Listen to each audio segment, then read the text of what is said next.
am Derek Forrest. Joining me on the show today, we've got Tiger Munn, and we're talking a little All-Star game because out at the All-Star game, joining us from Citizens Bank Park in Philadelphia, is our Jake Rom and Alex Flum, who have been there since the weekend. Alex, you've been there since the Futures game on Sunday. You joined them, Jake, on Monday. How's everything been so far the first couple of days? Awesome. I just met Jennifer Hudson. Let me just put that out there. That was really cool. I told her that I voted for her when she was on American Idol. She was going to do an interview with us, but she had to get going. But she says hello to everyone back in D.C. Yeah, and that's kind of been what this week, this All-Star weekend, whatever you want to call it, extended weekend, I guess. It's just been that. A lot of celebrities, a lot of fun. Home Run Derby was awesome. Yeah. Monday night, it was absolutely incredible. I think what would have made it better was Kyle Schwarber winning, but Jordan Walker had an incredible comeback. So it's been awesome out here, Derek. And I love the Jennifer Hudson reference. I am curious to you guys, player, former player, other athlete, who's been kind of the most famous, I guess, person you guys have seen or met or talked to so far up in All-Star Weekend? I guess I'll start. I mean, I had probably the most, I don't want to say random, but Cowboys Hall of Fame wide receiver Michael Irvin was here for the Home Run Derby Monday night. That was kind of random. That was kind of cool. Talked to him about why he was here, and he loved the fact that the baseball does the best thing. They take the best thing from baseball, which is home runs, and make it into an event. And he said that the NFL needs to do that. So I'm with them. I think we should see that in the NFL, but Michael Irvin's definitely one of the top guys that we've spoken to, or at least seen. I know before we got here, Derek said you never know who you're going to run into at this thing, because I know, Derek, you've covered these before. We have seen Will Ferrell, Shane Gillis in comedian land. I said we saw Jennifer Hudson. Yesterday we saw Prince Fielder, Andrew Jones, Gary Sheffield, Barry Bonds, Albert Pujol, Bobby Bonilla, all the main guys. And we have even met a professional sumo wrestler that is here all the way from Japan. He's kind of become our friend. And awesome. we keep running into him. He seems like he's having the time of his life. So it's just been amazing to see everyone that we see around here. Here's the question that I have for you guys. Who is the one person that you walked by, you didn't get a chance to talk to, and you're like, I wish I would have gotten that interview?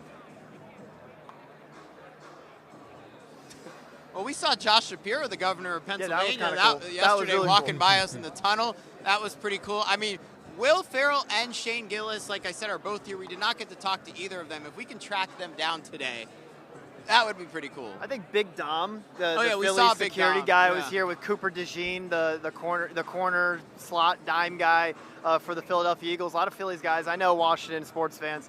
Not many Washington people up here. Former Washington people, I guess, on the field will be playing. This weekend with the Home Run Derby All-Star Game, etc. But yeah, I'd say them for sure. Will Ferrell was a big one. Shane Gillis, a big one. As Alex is kind of panning around here. Grant Paulson is over there too. Grant Paulson's here. You probably looking. missed his radio interview Monday night, but just kind of scanning the field right now, just trying to look for people because you never know, like you said, Derek, who's going to be here. Grant Paulson 100% missed out on his interview on Monday night, but he gave me the heads up on Sunday. I knew he was going to be at the All-Star game. What did I want to ask you guys? He's doing a lot here. What was the Home Run Derby like for you guys? Whew, that was incredible. I said it in one of my live reports yesterday. Just getting the chance to see these guys just smash the ball out of the ballpark. It's so cool when you're at a game just to see a home run, but to see it home run after home run after home run, and what Jordan Walker did last night to win that derby, it was absolutely incredible. Bryce Harper tried to turn back the clock, wasn't able to get it done, but it was so cool just watching the physics and the science of what they were able to do, the athletic prowess. I mean, I think it was incredible. Especially Jordan Walker hitting, I think it was 6 in a row to end it to Four, win. 5, 6, something well, like it was that. 4 money ball or magneto balls or magenta balls. Magenta ball. Magneto, jeez. There you go. You know I'm a comic guy. But X-Man, shout out X-Men. But it was just cool to see how that went. But I think the crowd was the one thing. I mean, Philly sports fans, we know down in Washington, you don't like them. I think everywhere besides Philadelphia, you don't really like their fans. They're harsh, they're loud, but they're proud for their teams. And they were proud for Kyle Schwarber last night in the Home Run Derby. I don't know if I've ever heard a Home Run Derby, at least it hasn't come through the broadcast, where you're booing the opposing players, but lots of booing Well, when it that's how was things not go a around Phillies, here. when it was not a Phillies player. So that was kind of fun to see. And yeah, like Alex said, the physics and just how much these guys can really hit. They didn't get as many swings as they usually do, only 20 and then 15 when the later rounds came. But yeah, it was awesome to see. Home Run Derby is definitely a must-see thing in person, and here in Philadelphia with their fan base has definitely made it an 11 out of 10. And I think we got to show you guys something before we go, right? We saw some presidents out on the red carpet. So talk about celebrities. You're going to want to check this out over by Independence Hall. And Screech. What's going on? How are you? How you feeling about the Nats tonight? Okay, that in Screech language, that means that the Nats are going to do well in the All-Star game. James Wood, home run. C.J. Abrams, home run. Foster Griffin, a few strikeouts. All right. Appreciate your time, Screech. We'll see you there tonight. What's going on? How does it feel to be right here at Independence Hall? Historic place in America. So they don't know what the I want to know what Thomas and George, get over here.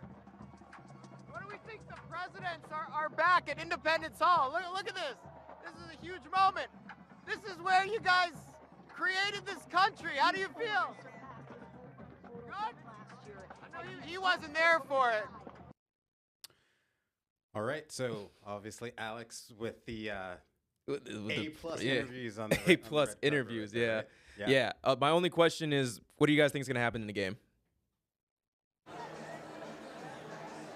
I haven't gotten that far, to I be know. honest. I'm still laughing about hearing Screech talk. That was great. I think the NL will win, and I think our Nationals, all three of them, will have a good game. I'm hoping one of them's an MVP, but I'm going NL. A lot of AL players like Judge hurt, not competing, so NL's got a chance. I know the history doesn't show that, but NL all the way. This is the NL's year. All right, we'll take it from here since the All-Star game will be over by the time this airs. I think no Shohei, no American League victory. I'm going National League. Everyone's taking NL, so I have to be the contrarian and take the AL. Yeah, I just have to do that. I'm sorry. I'm sorry. All right. Well, we're going to let Alex and Jake go because they're getting ready for a big day today over there in Philadelphia. Coming up on the show, we're going to catch up with JP and the Sports Junkies. We're going to find out what his favorite All-Star game moment has been. It's coming up next on Game Night.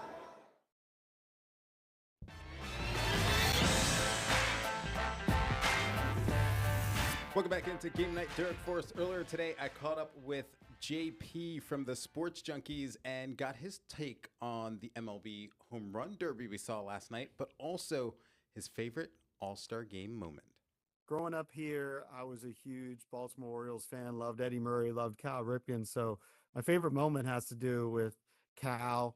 I mean, several Cal moments, but when he went off in the Home Run Derby, there really was nothing like it at the time. Just seeing him get on a roll, he had a couple MVP seasons, obviously, during his career, but that was just an awesome moment when you just saw Cal hitting home run after home run after home run. Yeah. Did you watch the Home Run Derby last night by chance? All right, I'm going to be honest with you, Derek. I watched the first guy, and then I got bored.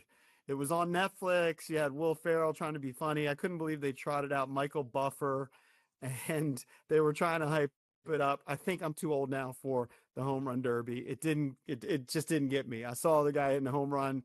I think he hit 13 home runs in the first round, and then I was out.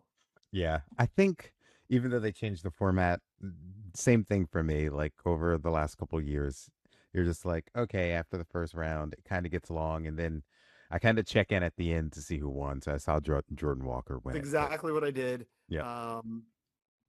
Look, at this point, I'd rather watch an AJ DeBonza Summer League game than a Home Run Derby. All right. Speaking of AJ DeBonza, what do you think, or what have you thought about his Summer League performance so far? He looks good. You wanted to see someone who could kind of take over a game, and so far he's shown that. It's hard not to love what you've seen. In the first matchup, you got to see number one pick, AJ DeBonza, go up against Darren Peterson, the number 2 pick. And there was a lot of hype about Peterson because of his first couple of Summer League games in Utah. And AJ DeBonza looked like the better player. He looks like a walking bucket right now. The only negative is he's 1 for 11 so far shooting from beyond the arc, but he'll figure that out. I think what you see is they picked the right guy for this team, and it looks like they've got somebody that's going to be a future star in the league. There's been a lot of talk about Anthony Davis being there, especially in that first game with everybody. Then the Rich Paul podcast with Max Kellerman came out where he sounded a little sketchy about whether or not AD will be on the Wizards. What are your I don't know if what are your Anthony Davis is going to be a Wizard in 3 years. It looks like they're going to start the season with him, and maybe somehow he ends up getting traded to Golden State, all these wacky scenarios before the season. But I got to tell you, they have built something here in Washington, and it's crazy because they won 17 games last year. They've built something where all of the players have bought in. So it was great to see all those guys at Summer League. I'm sure it doesn't hurt that it's in Vegas. So guys like Trae Young and Anthony Davis are there. They're also in Las Vegas, and I'm sure they're having a good time. But to see that camaraderie and that team chemistry, I think is fantastic. Finally, we're only 2.5 weeks away from training camp starting. You brought him up off the air, but just curious, by the time I speak to you again, we'll be in the middle of training camp. Is there a scenario where you see Brandon Ayuk on the Washington Commanders? I can't see it at this point. This guy looks like he has spiked his career. I couldn't imagine the backlash that the general manager, Adam Peters, would get if he brings in Brandon Ayuk at this point. I mean, it was one thing when he's kind of doing these wacky videos saying, "Go Commanders." But then when he starts taking shots at who was supposed to be his boy, Jaden Daniels, I think it's over. So this is my theory on what's happening with Ayuk, and not necessarily Let me hear it. and not necessarily the videos, but he's been in the league 6 years, something like that, 6-7 years. Do you think part of it, because everybody's talking about all he needs to do is reinstate and show up to the facility, right? And then the 49ers are forced to do whatever they want. Is this a situation where he just doesn't want to go to training camp? I don't think he's well thought out, Derek. I heard an interview that Steve Zabin had actually with Herm Edwards. Herm Edwards was his college coach. So going back to 2019, and he said that basically Brandon Ayuk is a wild card. I don't think he's thinking very straight there and logically, and he's just going to reinstate. In fact, I don't even know if he knows he needs to be reinstated yet. I think you're giving him too much credit, Derek. All right. So what are the chances Stephon Diggs is a Washington Commander by the time we get to the That's season? an interesting one. I think that there's a greater chance Stephon Diggs kind of did.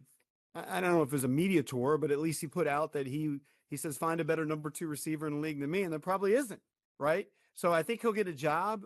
Jeremy Fowler, who we actually had on the show today on the Sports Junkies, said there are 5 teams interested in Stephon Diggs. We don't know if Washington is one of them, but maybe they should be interested in him because that's a guy who delivered last year with over 1,000 yards. All right, up on the show, we're going to talk a little Loudoun United. Tiger Munn caught up with Anthony Limbrick, the head coach over at Loudoun United FC. We'll have that coming up next on GameNet.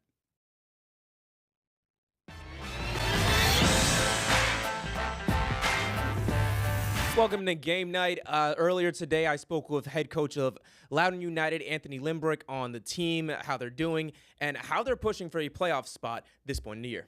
Why don't we start off with last game? A lot of late drama in that one. Just how did you feel about the results, and how did you feel about the team's effort overall? Yeah, do you know what? I'm glad you said the word effort because I thought the effort was absolutely outstanding. We had a big crowd, great occasion for the game, and to be 1-0 down at halftime and come back and be 2-1 up going into the last minutes, I thought was a huge effort from the team, from the players who started to the subs to everyone. The effort was definitely there. We were really disappointed, however, conceding such late on, and it was a killer blow, and it was as if we'd lost the game in the changing room or in the locker room afterwards, and really disappointed for the fans and for the players because they really deserved to win that game and were by far the better team. So we were disappointed with that one, I've got to be honest, but we go again. We get back to it and hopefully put in a similar performance like we did to that second half, and then hopefully that'll get us the 3 points. And when it results like that, when it's, you feel the win, but it ends up in a draw, just as a coach, what are you telling your team in the locker room, and how are you kind of keeping their spirits up in those moments? Yeah, do you know what? I really felt sorry for them because I thought they did everything right. It was a great strike for the last goal from them, so credit to them. But yeah, there's not a lot you can say. You try and console them, you try and pick them up. Again, we had a really good week's worth of training last week, and we trained well again today. So that's all you can do. Keep going, keep working hard, and work hard on doing those moments and winning those moments of the game. But in terms of the effort and work rate, was very pleased with them, and that's why I felt sorry for the players afterwards. And mentioned work you guys had last week. Coming into this week, how'd you feel about the team's practicing? How you feel about the team's effort? And how do you feel about Tampa Bay? Yeah, good. Listen, Tampa are a good side. There's no doubt about that. They're top or around the top for a reason. Got good attacking threats in their team, experienced players. But look, we're at our place. We're going to go for the game. We'll try and win the game. There's no doubt about that. And we're looking forward to it. I think there's no better way to get the first home win in the league than by doing it against a quality team like Tampa. So we'll be up for it. And, the heat is just keep getting hotter and hotter and hotter. Just, as a coach and as the training goes on, just how are you kind of tempering the weather while also making sure the guys give 100% in every practice? Yeah, I mean, look, they certainly do. We've adjusted training times and made sure that we're doing things at the right time for those reasons. But listen, the guys are used to it. A lot of them by now training through this heat. Not all the coaching staff are used to it like myself, but no, look, it's been good, and you look at the games are mostly at night now, so that's good for us as well. But no, listen, we crack on and deliver the sessions, and they still work ever so hard. And last time you guys played Tampa, Thor got into the back of the net. Just when you're looking back at last game, and of course, different team, different setting, different point of the season, how are you kind of taking what happened the last time you guys played them, but implementing something new for now when you guys play them? Yeah, it's a good point. I mean, we were a real threat for them away from home. We had a couple of chances in the game. We hit the post when it was 1-0. They had a lot of chances as well, actually, first half, but we defended very well. And I think on a different day, we could have nicked something from that game. So we definitely know that we can get at them, we can score against them, but then also we have to be on our game defensively from the forward players all the way to the defence, to the goalkeepers, to make sure. I mean, they're very high scorers in the league, so we'll have to be up for that. But I really do think we can threaten them, and we can score against them. All right, so Loudoun United, they're going to have a big one this weekend as they're going to be hosting the Tampa Bay Rowdies, who are atop the Eastern Conference standings. How are these guys feeling?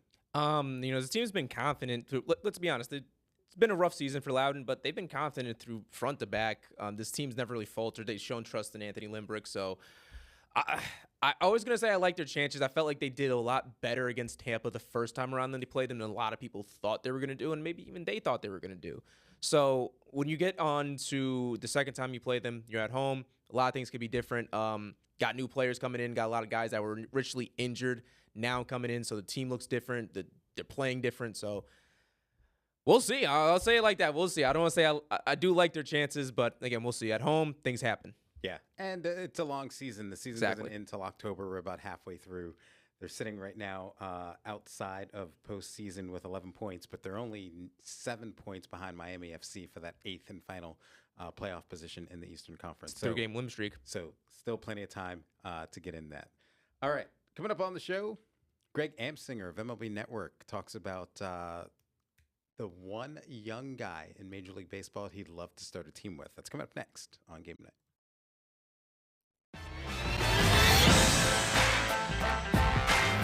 Which young player are you building your franchise around? It's a fun game. Let's do it. Jackson Turrio or Jackson Merrill? Jackson Churio. Jackson Turrio or Jacob Mizorowski? Give me the Miz. Jacob Mizorowski or Pete Crow Armstrong? Ooh. PCA. Pete Crow Armstrong or Cam Schlittler? PCA. Pete Crow Armstrong or Kevin McGonigal? I'm going to go Pete Crow Armstrong again. Pete Crow Armstrong or Julio Rodriguez? Ooh, 2 center fielders. Still PCA. Pete Crow Armstrong or Travis Bazana? I'm going to go Pete Crow Armstrong. Pete Crow Armstrong or Chase Burns? Ooh. Chase Burns. Chase Burns or JJ Weatherholt? Oh. Chase Burns. Chase Burns or Ellie De La Cruz? Ellie De La Cruz. Ellie De La Cruz or Yuri Perez? 6'8" Yuri Perez is good, but I'm going Ellie De La Cruz. Ellie De La Cruz or Paul Skeens? Ellie De La Cruz. Ellie De La Cruz or Sal Stewart? Ellie De La Cruz. Ellie De La Cruz or Corbin Carroll? Ellie De La Cruz. Ellie De La Cruz or James Wood? James Wood. James Wood or Juan Soto? James Wood. James Wood or Connor Griffin? James Wood. James Wood or Bobby Witt Jr.? Oh, I love both. James Wood. James Wood or Junior Caminero? Oh, man. James Wood. James Wood or Nick Kurtz? James Wood. Is there anyone you would take over James Wood? There's not a single young player I would take over James Wood. That's my guy. Tiger, your thoughts? I agree with him. My only question is, do we still count Juan Soto as a young player? Just because he got thrown into that mix. Yeah. Really? But still, yeah. I mean, he was 19 when he played for the Nationals and won the World Series. Yeah. So he's still, what, 25, 26 now? He's a young player.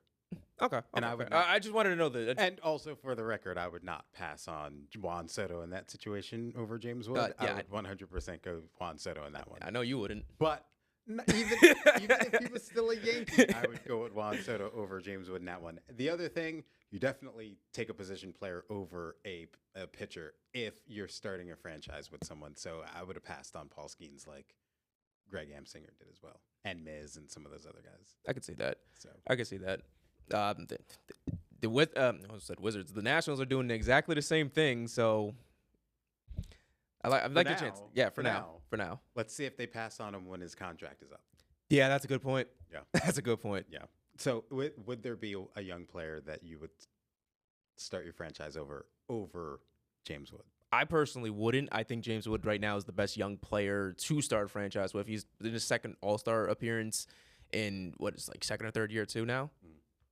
How much better can you get than that? He's one of the top tier home run hitters in the league right now, in the all of baseball right now. Yeah. At such a young age, I can't wait till he sees when he gets older and starts understanding the game more. It's gonna be exciting. Yeah, I would say there's two guys on that list that James Wood didn't go up against, and we got to get out of here. Jackson Chourio, I probably wouldn't have passed on, and Corbin Carroll, I probably wouldn't have passed on. But that's fair. You know. All right. Well, we got to get out of here for Tiger Munn and Alex and Jake Rom, who were out at the All-Star game. I'm Derek Forrest. Have a good night.